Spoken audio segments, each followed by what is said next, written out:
this manga keeps raising the bar for how much I enjoy it. It's done so well at bringing forth the characters and bringing forth the general tone of the series, and I think that at least from what I can tell, I think it's one of those series that once it gets really strongly established, and it seems like it's doing pretty well, and doesn't seem like it's gone crazy, hit it out of the park. This, at volume one, but it seems like it's sustaining and growing somewhat with its volume sales. Because I think volume one and two have both gotten reprints, and I think they're selling them side by side with volume three, and volume three is selling pretty better than the previous ones. Again, still not crazy, but again, I don't know. I'll wait for updates, but I feel like this is just one of those manga where it's like it wants you to just have a lot of fun in the first chunk to see if it gets past that, what determines, is this series going to go on for like a couple months to a year or two, or what could go to, like a 10-year series or something.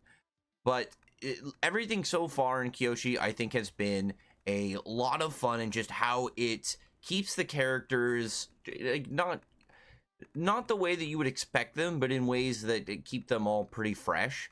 And it's like you have moments like this with the Zudaroth, where he completely just says like, oh, no. You don't got to use any attacks to move me or anything. You don't need to do that kind of main character. Let's get to the other battlefield. I'll just go with you right now. Let's call it good. Don't waste any of your power to do it so we can have a better fight. Because we see Zudaroth is still really just like mad obsessed over Kiyoshi. And he's like drooling ready for this fight.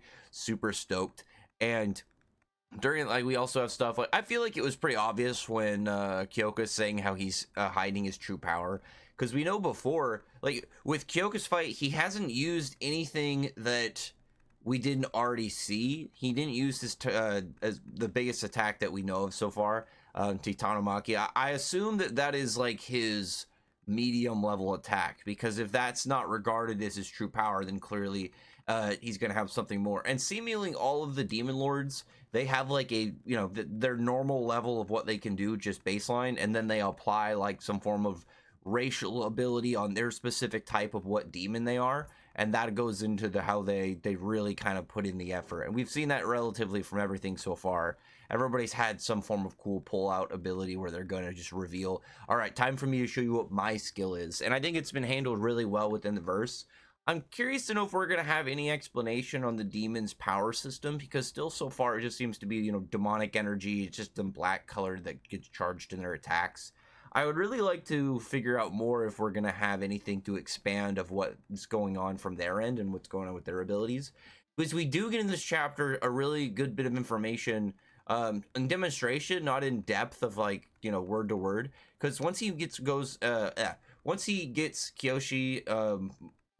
set up with the fight, he ends up charging, getting ready to do Artemis with Moonrise Kingdom, and it's just like this massive attack. He concentrates it down, and this is something that I've seen a lot in different series, and I figured it would be able to he was going to do something like that. He wasn't going to just fire a big beam, because it makes sense to want to concentrate it to do more precise damage. And he shoots Kiyoshi shoots Azudaroth in through the shoulder, and he mentions that he can't properly regenerate from this. And he looks like he regenerated right afterwards, but obviously if he's the strongest demon, and actually no, sorry, correction, you still see, I didn't even look at it really too much in depth until actually going through this, but you actually can see the hole still on his shoulder right when him and Kiyoshi clash. You can see it actually right there. Actually, I'm glad I was looking into it, because I was like, I wonder if it brought it up actually, if he healed in the end of the chapter, because you see that smoke, but I didn't know if that was regeneration, just kind of like steam or something coming off him.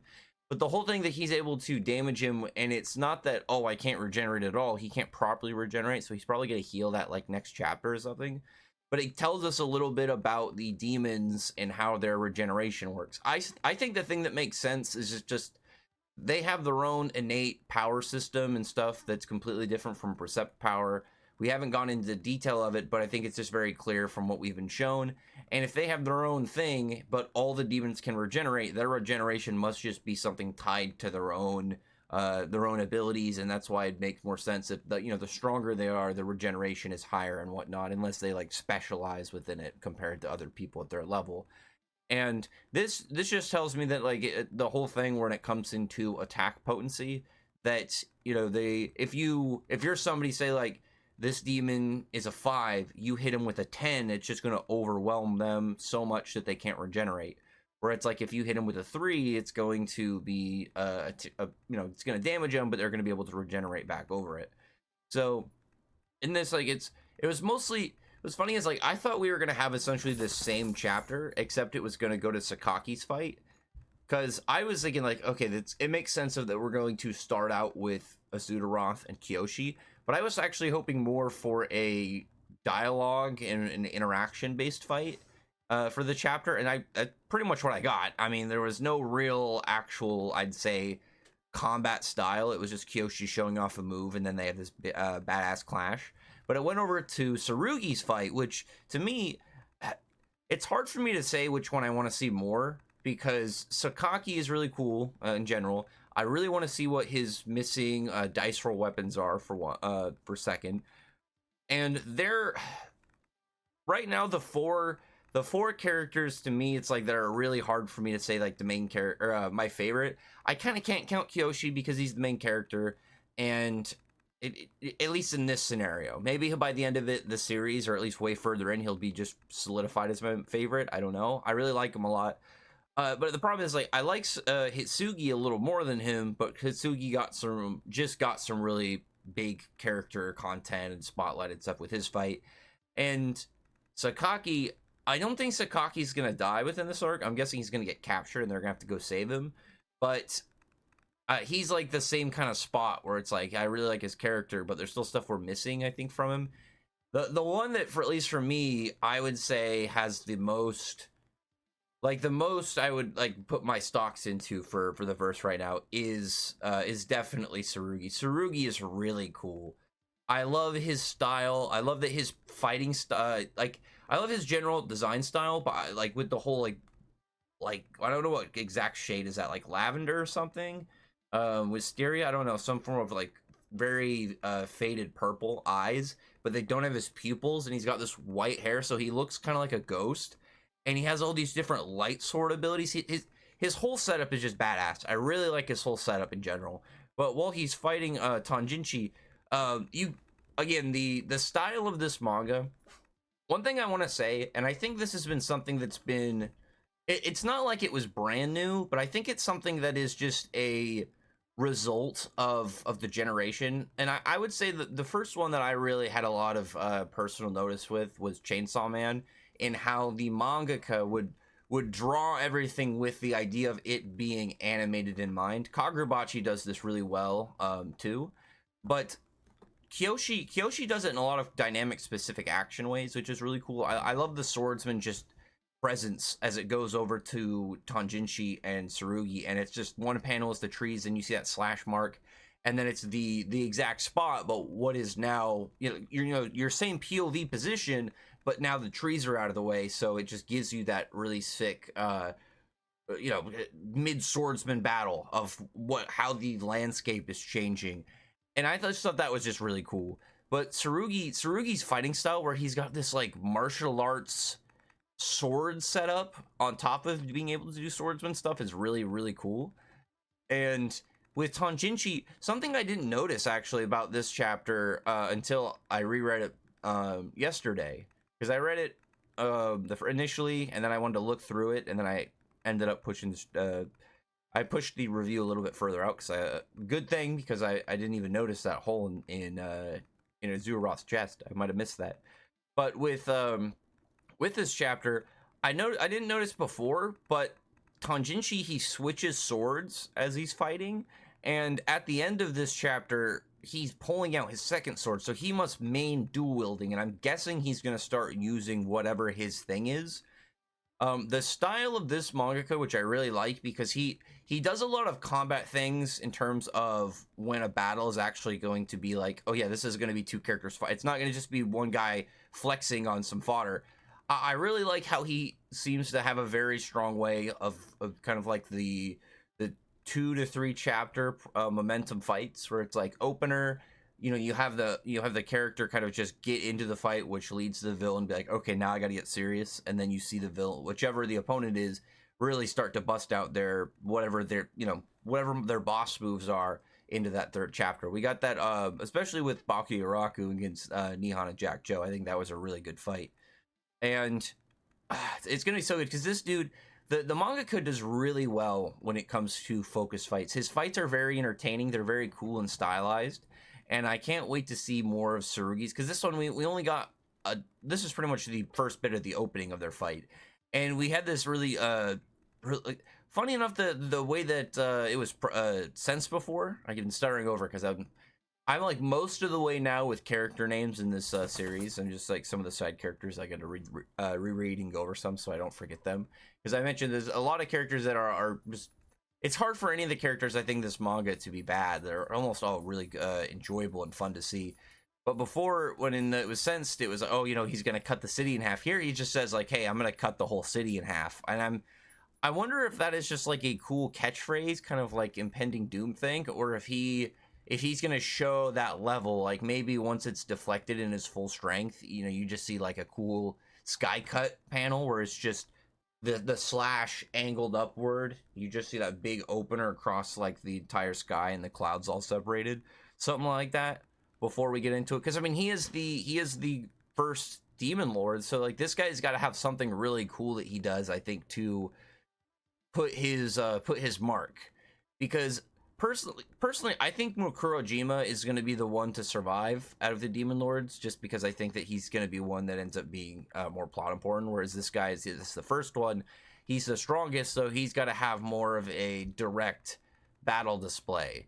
And I'm hoping it doesn't end up like with Hitsugi versus Kurose, for example, is obviously it was more so he was finding ways to kind of to deal with Kurose, but Kurose was very much the stronger one in terms of the general back and forth of the fight. It's clear that Hitsugi was the one that was having to think of new ways to go about approaching him and fighting him, and was constantly having to, push his limits and get stronger in order to win the fight. Whereas I'm really hoping that this fight is like a medium difficulty, but it never looks like Tsurugi is gonna lose. It always looks like you're just waiting for him to get into that position where he's nailed, locked in, and he just goes for the big move. Because in this one, he goes and deflects, or not deflects, he goes and negates the attack instead of deflecting. And you have this really cool panel where it's these leaves, and right when their two slashes come out, it gets cut across both ways.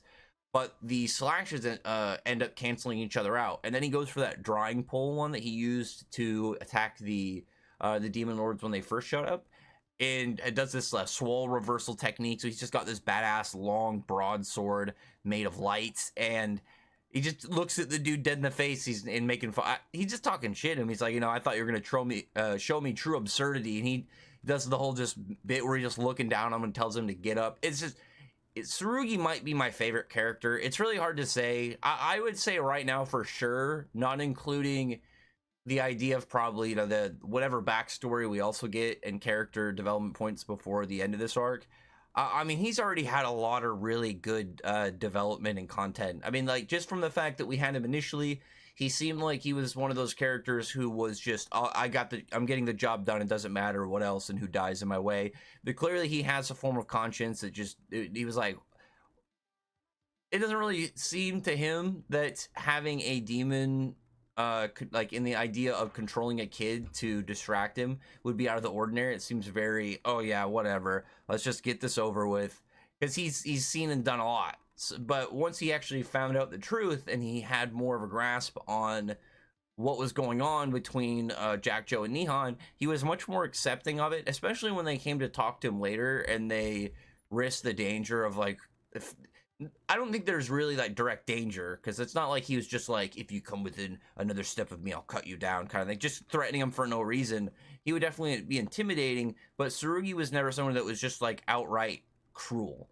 And I think that like he could tell that through their fear of him, they still were willing to work up the courage to ask for training and stuff.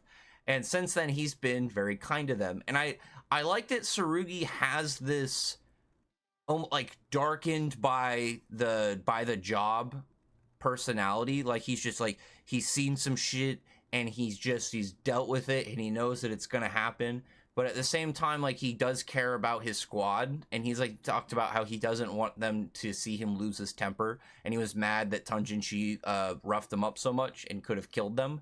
So it's just a really good balance for his character, and I think that we've had such a good display of him so far. I mean, like, his powers are really cool, his design is really cool. I know whatever ult move he's gonna pull out at some point is going to be awesome, and I'm so curious if his neck tattoo has any form of specific value and specific detail into his powers, because uh, Kyoka's main crest is on her chest, so I'm wondering if maybe this could be like a thing that will tie into it, or if there's going to be something in between, like, oh, using two crests of the same kind gives you this opportunity, where maybe there's like an in between, like essentially you have 2.5, because there's like, you have a separate one but it augments the two, but you only really have two that's just getting buffed, and it's like some weird way the crests work. And then maybe it's like, oh, well, having two different crests, it unlocks something, a different pathway, and that's what Sakaki and Kiyoshi do. And then maybe with going on to Tsurugi and Hitsugi, they're going to be the ones that go down this route where you have two of the same but one of these other types of abilities. I don't know, we haven't gotten depth of the crests and how they work, so maybe we'll get a little bit of that either after this arc or from someone like Tsurugi in this fight, because he's going to be somebody that is, if he has a super high level extra thing, then we're going to be seeing it. Because when you think about it, Kyoko's the first person that we saw go all out of the cross paladins.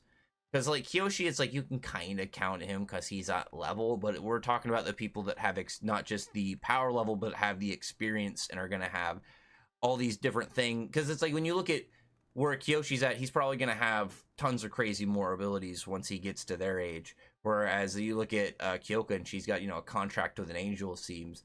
So, the level of just reach that they've been able to expand their powers is probably a lot grander.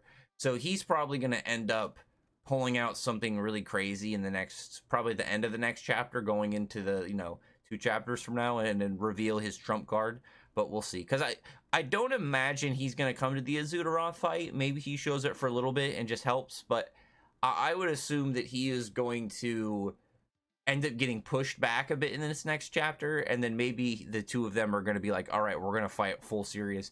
I would love if this fight ends with one of those classic, quick draw sword style matches where it's like they're on the opposing side of each other. One of them is going to fall after the sword sheath clicks. One of those. So that's in a ton of series, and I know that's a classic, and I'd love to see it here. I think it would just be perfect going into a fight like this, where Tsurugi seems to have more sword everything orientated, where he's matching and going back at what Tanjinshi's style is with this whole charge slash whole setup. So other than that, I'd love to hear what you guys have to say about the chapter. I really liked it, and I wish that we could have shortened maybe a little bit of the Kiyoshi and Azudaroth stuff and given us a little bit more Tsurugi and Tanjinshi, but I think that's just because I'm being impatient, and we'll probably get just that fight in the next chapter. I mean, we got a lot more stuff with Azudaroth showing just how crazy he is, which was fun. But anyway, I'll talk to you guys in the next one. Bye.